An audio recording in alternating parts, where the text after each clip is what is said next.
Here, I hope you're doing well. Here is lesson number 3. We're going to talk about control of a double acting cylinder. But before we get into that, I just want to show you something kind of quickly. I've never seen this in real life, but it is kind of an interesting little schematic. We have a simple single acting cylinder here, and we have two valve controls, and you're able to, so hopefully you know that this is a 2-2. Why is it a 2-2? It has 2 ports and it has 2 positions. Okay, this is its home position, and I would call this its actuated position. Okay, if I press this button now, the way this triangle is, and I've only realized this now looking at this diagram, but this triangle here is a compressor, and the triangle here is atmosphere. Okay, so once this manual button is pressed, this will shift over. Air has a choice. It comes around here, and you actually have to hold this down.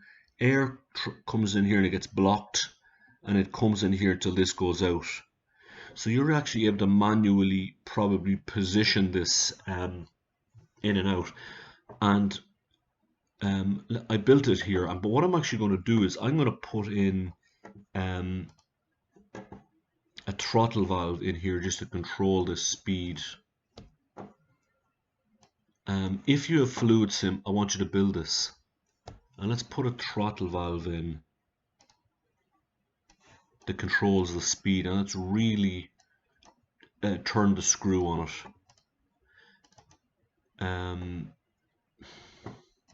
I'll press play. Now, this is my compressor. This is my air service unit. I can even get rid of that. And let's bring this up.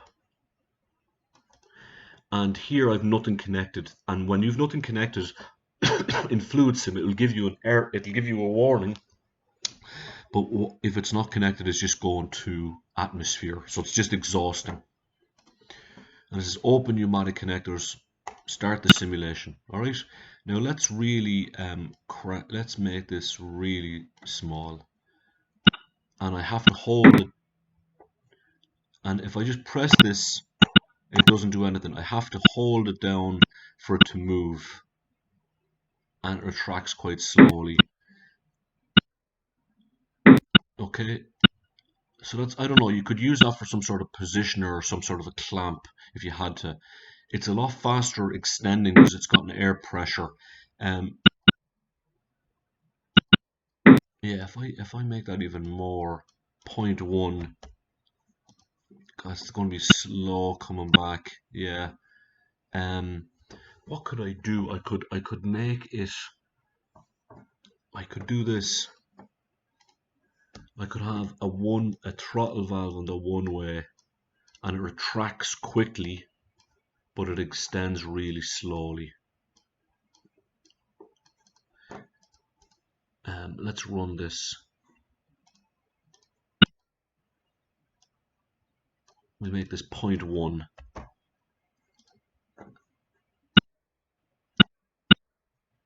Really slowly extension, and a fast retraction. What happens if we make this like 0.5, a bit faster? We don't, in our lab, we do not have these 2-2 valves, we do have a single acting cylinder. We've got loads of flow control. Excuse me. All right, I want to let's actually see if we can get these in MacMaster Car, just for fun.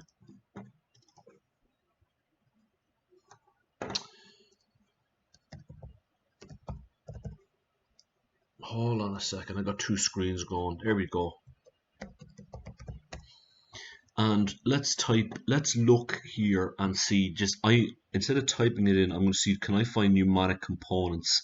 I have pneumatics. I have compressors, I have a tank, I have airflow. I've never played around with pressure boosters. So I have no idea what that is. Interesting. I've never played around with those. So here's your air hand, what do they call them? Um, Air service unit. This is what your air service unit look like. These, they have the pressure gauge, they have the pressure control, they might have not a regulator, a filter for particle remover, or it removes moisture, something to remove moisture. Anyway, let's go back. What do we want? We want to see a cylinder. So let's just type in pneumatic. Someday I'll know how to spell pneumatic correctly. Cylinder. What the hell is a pneumatic cylinder truck? What the hell is that? I've never heard of that. Oh, interesting. Pneumatic. That's just a truck for holding the air. Anyway, let's not try and. So here's our pneumatic cylinder. You have double acting. We have single acting that are just simple round ones. And they're going to have a spring inside them. I like the one. We could have a tie rod.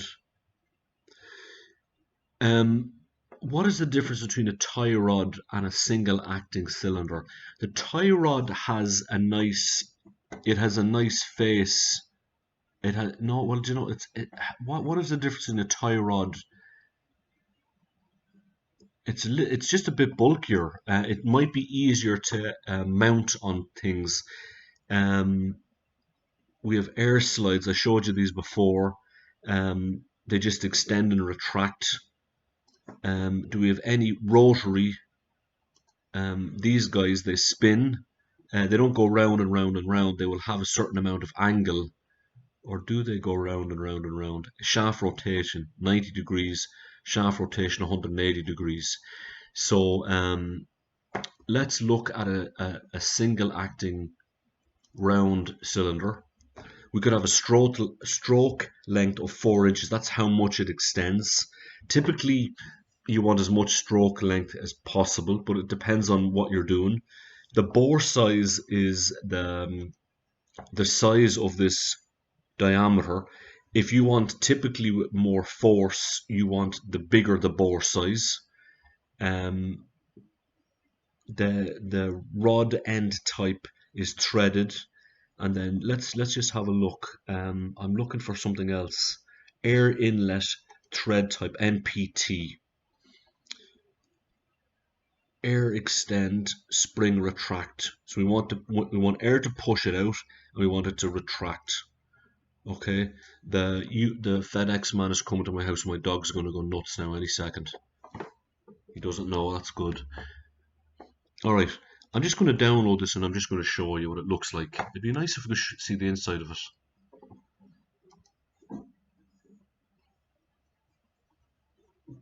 I'll just open this up.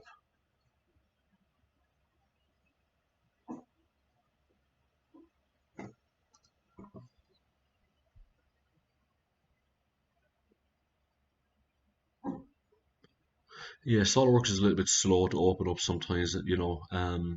Here we go.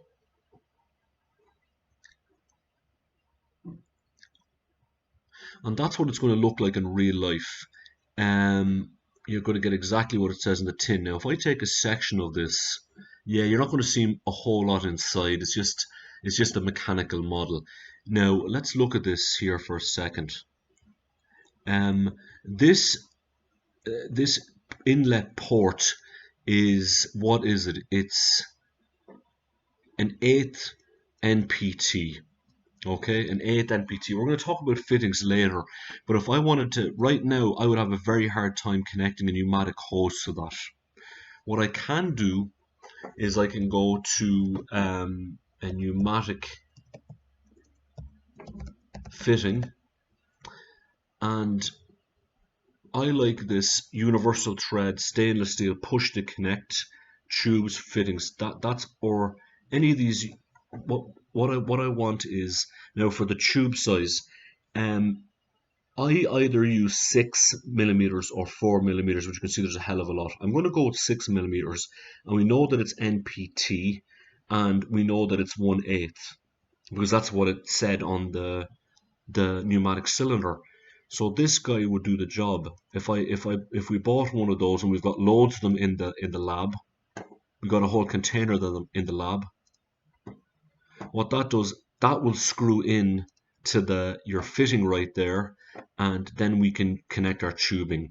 And this is a little, they call it a release ring. You feed the tubing in and it connects. If you want to remove it, you got to get your fingers and push that release ring down, and at the same time you got to pull the tubing out. Okay. So this is what it looks like in the real world. The next thing, let's see if we can find some of those. Let's type in DCV. No.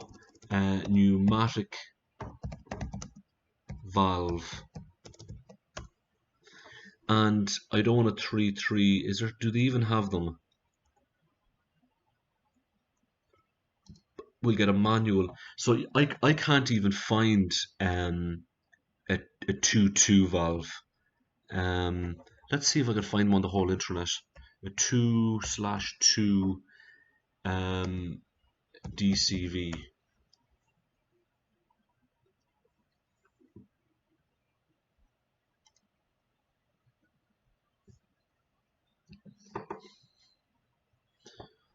There it is there. I would think they're rare enough. A 3.2 is the most common, or a 5.2. I've never really played with it else.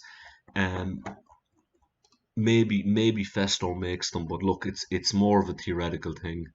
Anyway, look, so hopefully I haven't confused you too much. Let's go back here, and I just wanted to show you that really quickly. So so the two most common types of setups or the two most common types of cylinders are your single acting cylinder and your double acting cylinder. The difference between the two of them is when you have a single acting cylinder, like so, pressure pushes it out. How does it come back? It's a spring. So really it only does work in one direction. The spring just brings it back. If you have a situation where you need to push out and you have to pull back, well then you're going to be using a double acting cylinder. So we have air coming in this direction that pushes the piston out, and then we have, whenever we want to push it back, we turn off this air and we have air coming in from this port pushing the piston back in this direction. Okay. Whenever you buy the cylinders, they will just come with the threaded openings or the threaded ports, and they don't typically come with fittings because you have to determine what type of fitting that you want. In America, and I can't speak for Europe, but in America we use NPT, which stands for National Pipe Thread, I think. And you're going to have different sizes. The most common ones that I have used are a 1/4 NPT.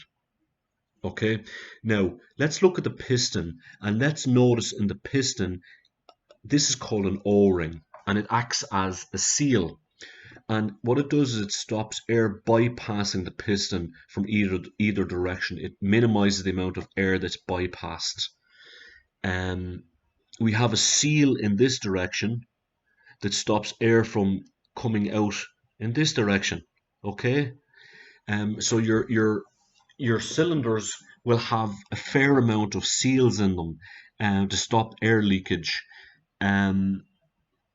If I could be wrong here now, but typically when you're in industry, if a cylinder is having issues with air leakage, you would put the cylinder aside or throw it out, and you would purchase a new cylinder and put it back.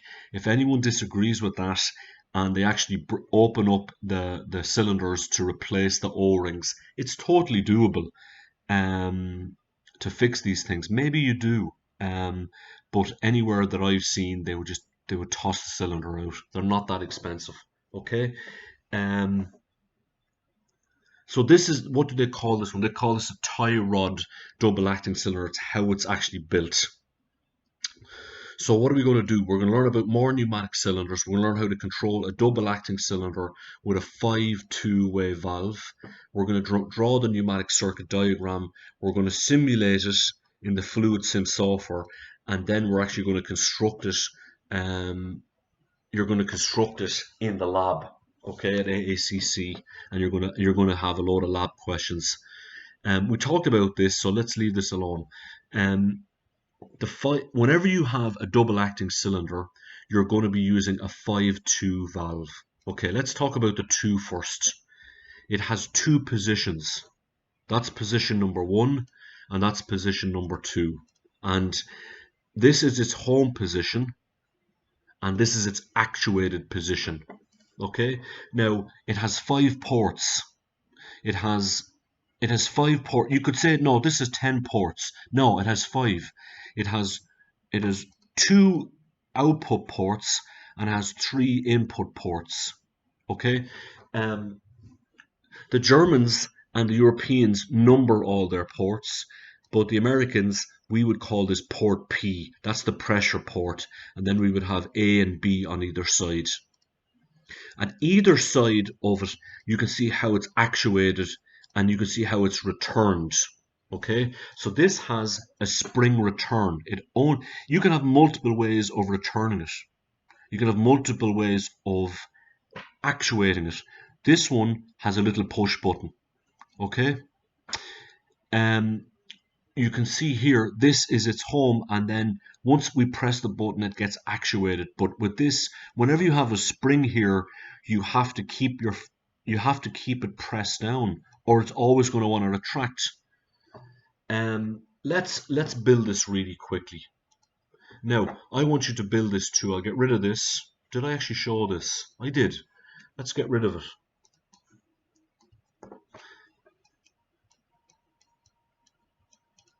And let's get an air service unit. What we're going to do is we're going to simulate this in Fluid Sim, and we're going to buy all the parts from McMaster-Carr,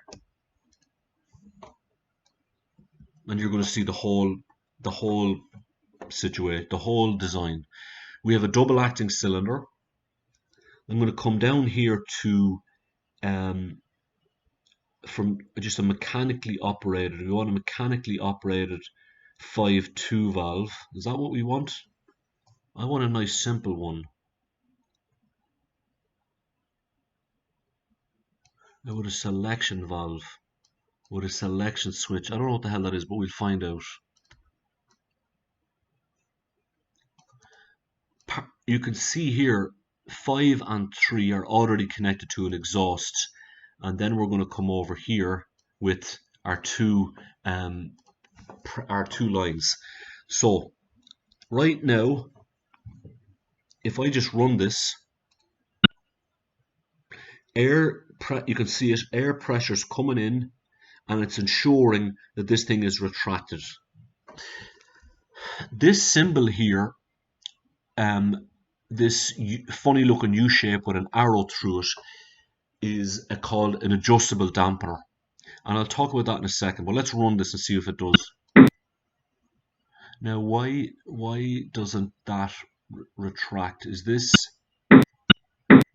I like that, so it actually stays maintained. Now if I stop that and I right click on this and I go to properties and I go to configure valve, it says manually.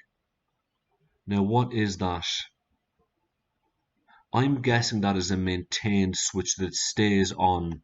If I go to a normal one, let's see what happens now.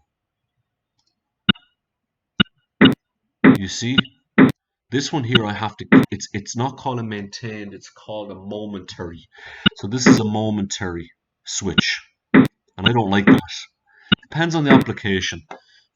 I'll stop this, I'll right click on this valve, and I'm going to go to properties, and I'm going to come over to configure valve, and it would be nice if it told me what these ones are. This is the symbol for maintained. I have to guess.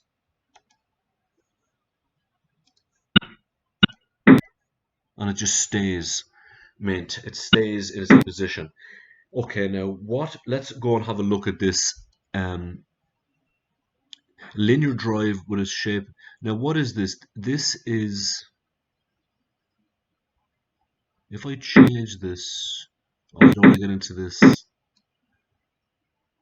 I have a feeling, no, that symbol is the symbol for the mounted dampening, and what it does is as it gets towards the end of its stroke, it slows down. So that what that does is it increases the lifespan of the cylinder. So you don't want this cylinder to come crashing in. Oh yeah, hold on a second. What I messed up with that.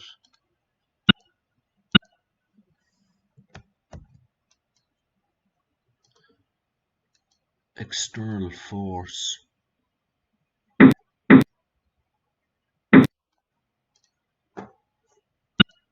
No. What I'll do is I'll delete that and get a new one. Double acting cylinder.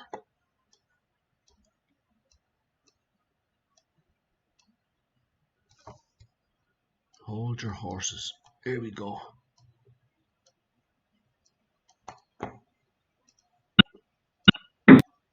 Yeah, and notice how it speeds up and then it gets to the end and it slows down.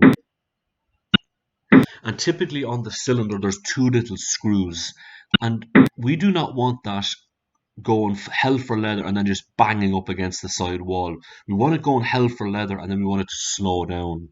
And look when it comes back closely. See how it's slow? It decelerates. I like that. What else can I say about a double acting cylinder?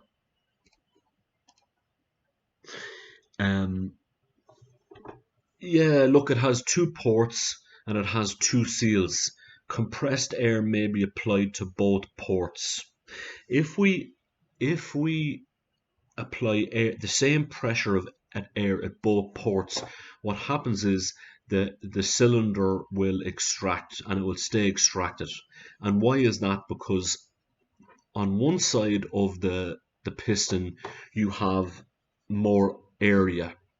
You have more area, you have a disc shape. On the other side of the cylinder you have a donut shape, and there is more force on one side. You don't believe me? So let's check. Let's apply force on both sides and you're going to see the cylinder come out. And it just stays out. Okay? Why would you do that in real life? You wouldn't. I don't know why you'd ever need to do that. They're useful. It's useful for pushing and pulling operation. It's far more common than a single acting cylinder. We will talk about this later, but there is times, most of the time, we need to know whether this cylinder, where it is it fully extended or is it fully retracted? How do we know that? We use things called a reed switch, and this is a type of sensor. And the reed switch, let me just show you what a reed switch looks like inside.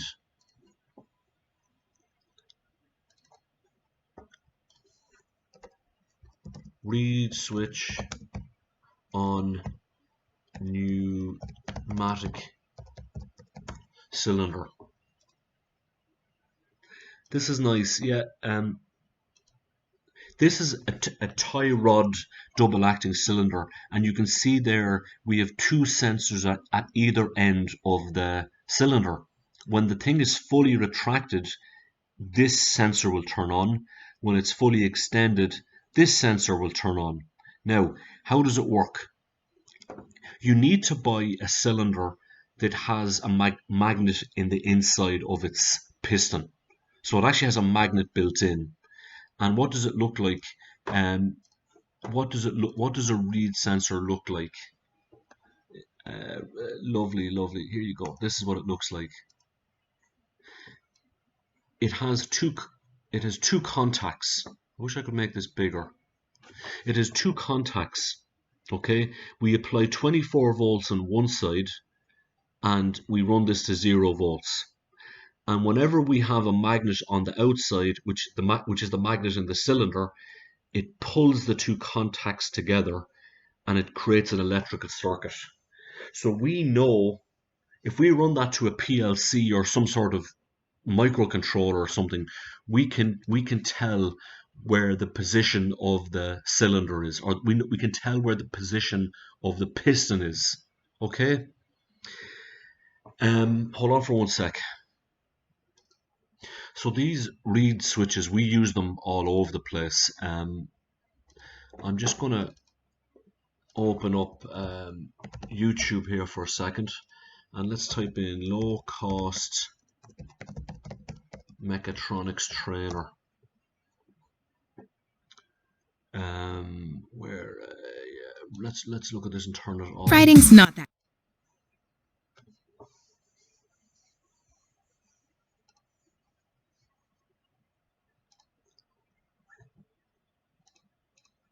I'm just going to zoom in one section. Okay, this station, I call it, is using a 5-2 valve. How do we know that it's a 5-2? I have the pressure port, the two exhaust ports, the two working ports. The two working ports are connecting to a double acting cylinder, and each port of the double acting cylinder has flow control built in. And I don't know how well you can see this, but here is two reed switches that are clamped to the barrel of the cylinder. So whenever this thing extends, it will turn on this reed switch. When it retracts, it will turn on these reed switch, and you'll see a little light turn on. So what this does is it gives us positional feedback to the PLC. Okay, and trust me when I say this, that mechatronics is all about sensors. Your mechatronic system is only as powerful as the sensors that it has built in. And I shouldn't say you can never have too many sensors.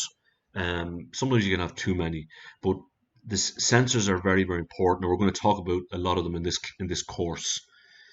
The next thing I want to talk about is how we use one-way flow control valves. With a double acting cylinder, you need, if you want to control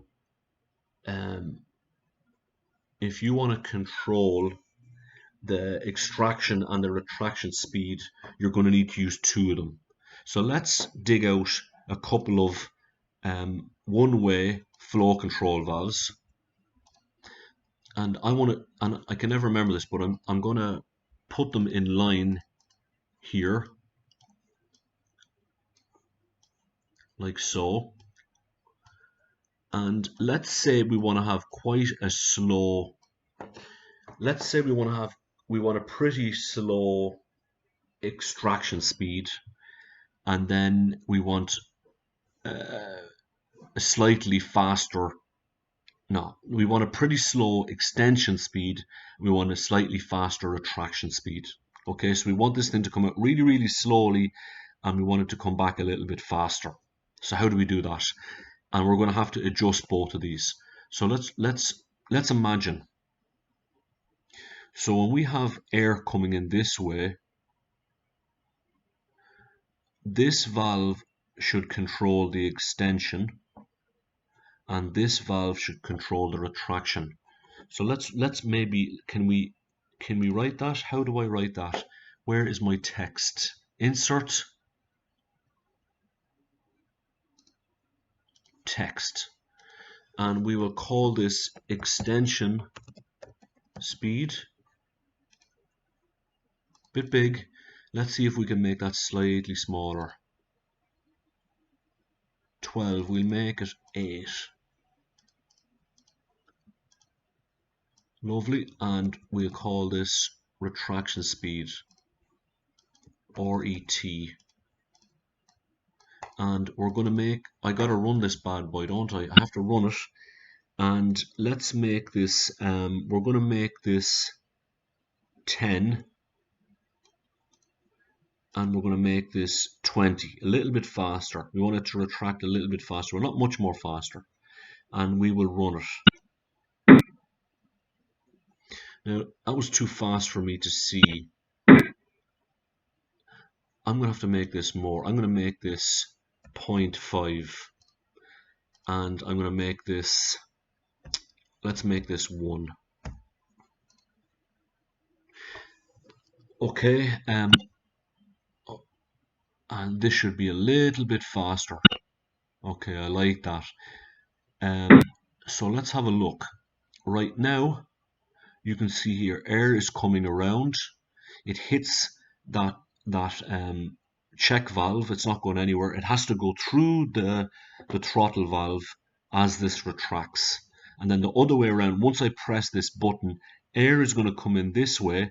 That ball is going to go closing on me, and all the air is going to have to go through this throttle. So watch. See how the ball closed, the check valve closed, and it goes through the throttle. You need to, in order to understand how this works, you need to draw the schematic like I've drawn it, and you have to run through it. Typically, look, typically, anytime I've ever used this, built a system like this, I didn't really give a damn how fast it retracted. I wanted to extend quite slowly, because typically there was an arm or something attached to this. Okay, so we can get it to extend very, very slowly, and then once I press this, it retracts fast. So typically, I wouldn't be using flow control on either side. I would only have it on one side. But just be aware that you might see flow control on either side. So that's that. The next thing is, let's put in the symbols. Always put in the symbols. Okay, so it's bad form not to have symbols in your schematic. So how do we do that? Can I double click on that and put in an identification, or do I need to put in text? If I go 1A1, okay, I like that. Identification 1V1,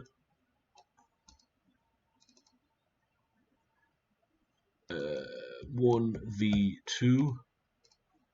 Do you know, if anyone has any idea how the Americans or the standard way of labeling components, I'm using the European way, but my feeling is it's important that everything is labeled, so just so people can reference it. I'm going to call this Z2, and I'm going to call this Z1.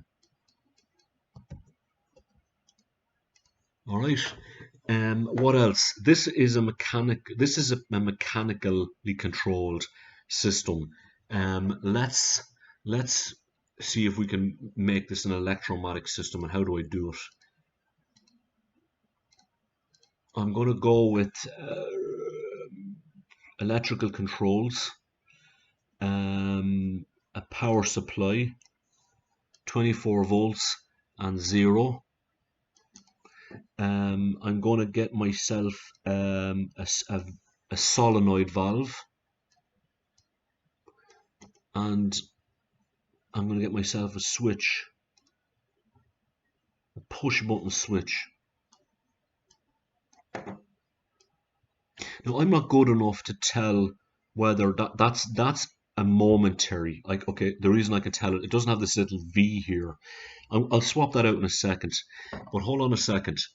I have a solenoid here, but I don't have a solenoid here. So I'm going to have to get rid of that, and I'm going to have to find myself a directional control valve with a solenoid. I'm going to get a 5.2. I'm going to get this 5.2. No, hold on. Here we go. A 5.2. This section is the solenoid, and this section is the override, the manual override.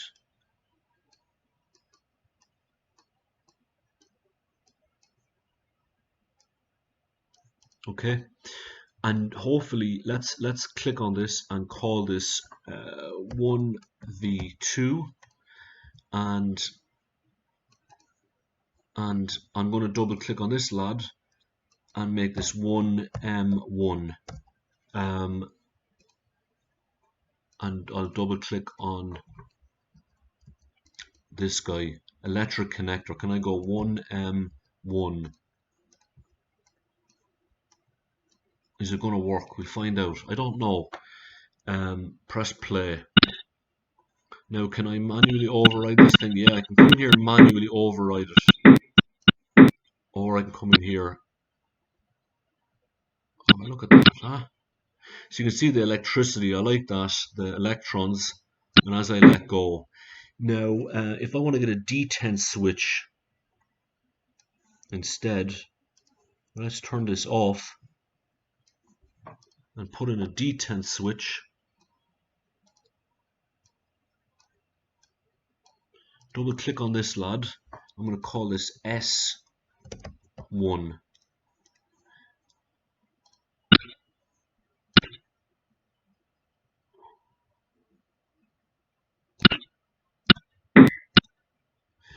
Now, can I break it if I want to break the switch? Yeah, it works.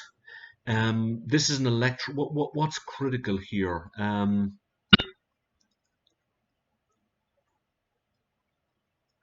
Look, I'm not even going to mention that, but the only thing that I don't like about a system like this is we have a spring on the other side. So this solenoid is in order to stay in this position, we're just working against that spring, and that solenoid needs to be continuously actuated in order for it to keep in that position. And that's just a waste of energy. It's just a waste of current run through that solenoid. I'll talk about that later though. Don't get hung up on that. So this is an electro-pneumatic control of a double acting cylinder, is essentially all that is. So a quick exhaust valve.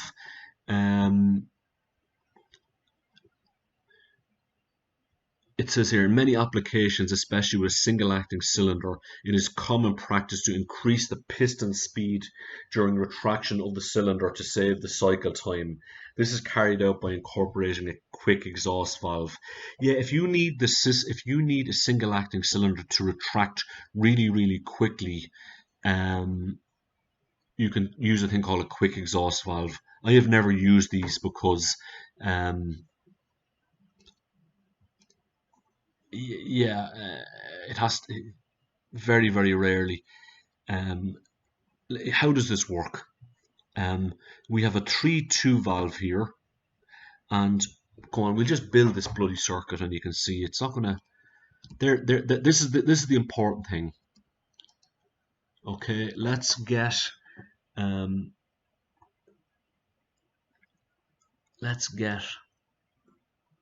single acting cylinder.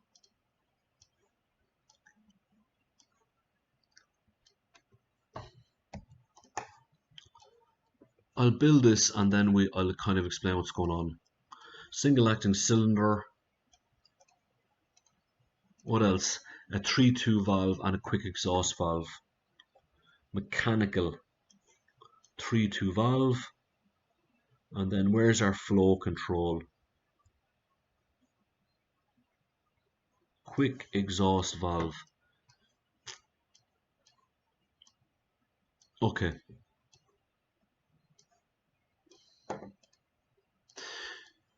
Okay, let's put this to the side and let's run this.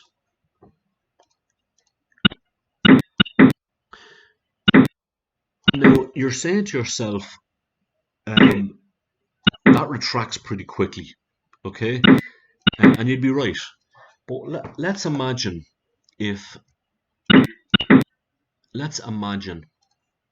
that there is a really long span of hose, and the spring has to push out. What happens if can I make this spring value a little bit lower if I run this? the external force of the spring. So this would be very, very high. And if I make this very, very low, I feel like I'm messing with this now.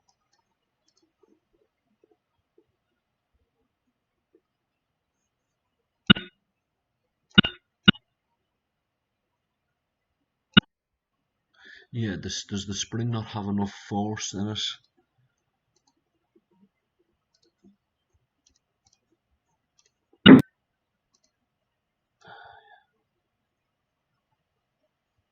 I don't know what I'm doing here, but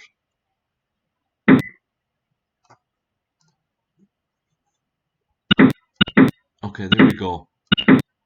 Um, Imagine this spring doesn't have a whole lot of force. And imagine we have a big long run of pneumatic line. Well, then this thing is going to retract very, very slowly. What we can do is, let me see how this is wired up. What you can do is put a quick exhaust valve in line. There could be situations where you would see this, and there could be situations where you would need this.